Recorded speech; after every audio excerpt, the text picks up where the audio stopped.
Assalamualaikum warahmatullahi wabarakatuh.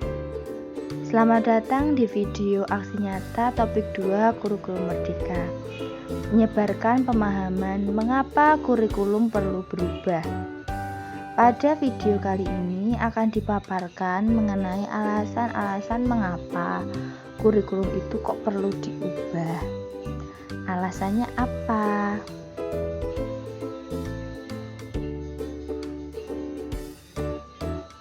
Mengapa kurikulum berubah-ubah? Bagaimana adaptasi kurikulum dilakukan di tingkat sekolah? Pertanyaan-pertanyaan itu yang muncul di benak kita. Daftar materi pada video kali ini yaitu yang pertama, tentang kurikulum. Tentang kurikulum itu sendiri itu bagaimana? Dan daftar materi yang kedua yaitu kurikulum dalam pembelajaran. Apa itu kurikulum? Kurikulum itu kompleks dan multidimensi, di mana kurikulum itu sendiri dimaknai sebagai titik awal dan titik akhir pengalaman belajar murid, serta kurikulum juga diibaratkan sebagai jantung pendidikan.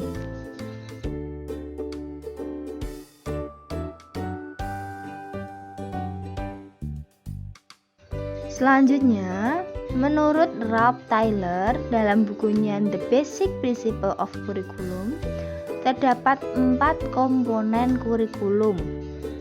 Jadi, kurikulum itu terdapat 4 komponen di dalamnya.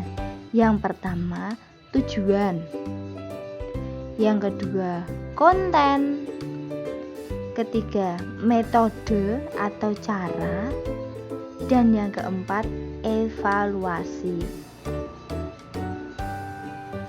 Di berbagai negara di dunia mengklasifikasikan komponen kurikulum menjadi 3, yaitu yang pertama, tujuan pembelajaran atau konten. Yang kedua, panduan pedagoginya. Dan yang terakhir, yang ketiga, yaitu panduan asesmennya.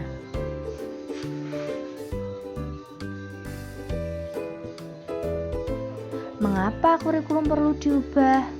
Menurut Ki Hajar Dewantara, pendidikan adalah menuntun segala kekuatan kodrat yang ada pada anak-anak agar mereka dapat mencapai keselamatan dan kebahagiaan yang setinggi-tingginya, baik sebagai manusia maupun anggota masyarakat. Itu pengertian pendidikan menurut Ki Hajar Dewantara. Kurikulum yang baik itu ya seperti apa? Kurikulum yang baik itu adalah kurikulum yang sesuai dengan zamannya. Jadi disesuaikan dengan zamannya, terus berubah-ubah, berkembang. Karena kurikulum itu bersifat dinamis dan terus dikembangkan atau diadaptasi sesuai konteks dan karakteristik murid demi membangun kompetensi sesuai kebutuhan mereka kini dan di masa depan. Mengapa kurikulum perlu diadaptasi? Bentuk adaptasi kurikulum itu sendiri harus sesuai dengan kebutuhan murid-murid di sekolah. Adaptasi kurikulum dapat dilakukan dengan merancang KOSP, yaitu Kurikulum Operasional Satuan Pendidikan.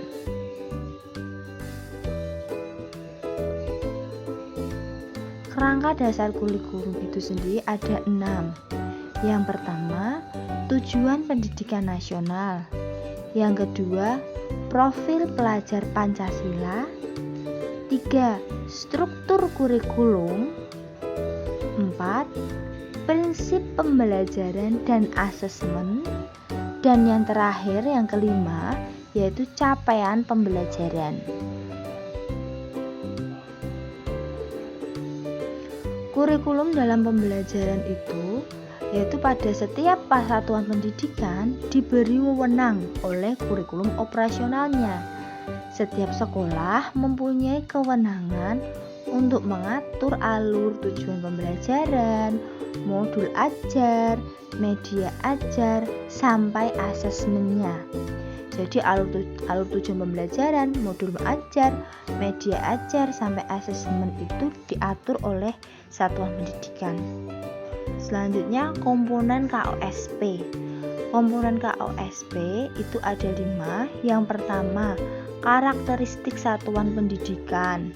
Kedua, visi, misi, dan tujuannya. Ketiga, perencanaan pembelajaran. 4, pengorganisasian pembelajaran. Kelima, sistem pendampingan, evaluasi, dan pengembangan profesional. 5 prinsip pengembangan KOSP. 1. Berpusat pada murid. 2. Kontekstual. 3. Esensial. 4. Akuntabel. Dan yang terakhir, yang kelima, yaitu melibatkan berbagai pemangku kepentingan.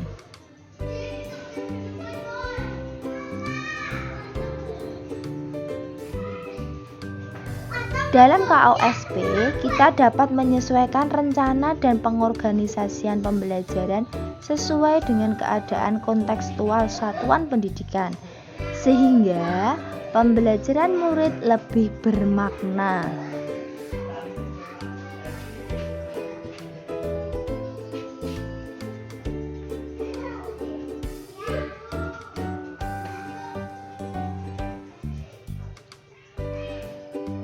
Dokumen KOSP itu sendiri merupakan dokumen yang dinamis. Dinamis yaitu mengikuti perubahan dan kebutuhan satuan pendidikan. Jadi harus disesuaikan dengan perubahan-perubahan yang ada dan kebutuhan dari satuan pendidikan itu sendiri. Nah, begitu tadi paparan mengenai mengapa kurikulum itu perlu berubah. Salam dan bahagia Bapak dan Ibu guru hebat.